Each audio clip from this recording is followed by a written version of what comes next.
beaucoup de sujets, qu'ils soient politiques, économiques, qui avancent parce que nous investissons dans la relation. Ça ne veut pas dire que cela règle tout. Alors ensuite, le deuxième élément, ce serait de vous demander que se passerait-il si on faisait différemment? C'est toujours la question qu'on doit se poser quand on fait de la géopolitique.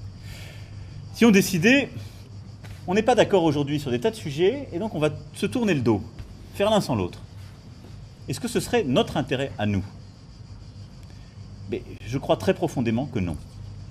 Et je suis convaincu que notre intérêt à nous, c'est, même lorsqu'on a des désaccords, de pouvoir essayer de se ramener à des positions communes, essayer de tout faire pour, comme je l'ai plusieurs fois dit, réarrimer dans le cadre de cette recomposition la Russie à l'Europe. Parce que je crois profondément que c'est son histoire, son destin et notre intérêt.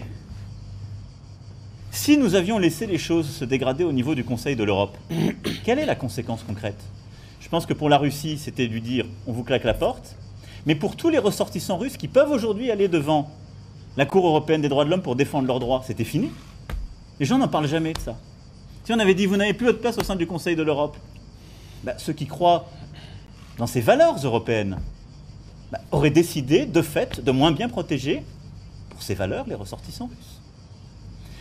Et donc, tous ceux qui disent « ça ne sert à rien, tout ça n'a pas d'impact », mésestiment le fait que, si nous laissons les choses aller dans cette direction, de fait, nous décidons de pousser cette grande puissance qu'est la Russie, soit dans l'isolement, soit dans un dialogue privilégié qui se jouerait alors avec la Chine, soit dans une nouvelle géopolitique qui ne serait pas notre intérêt, qui le serait encore moins.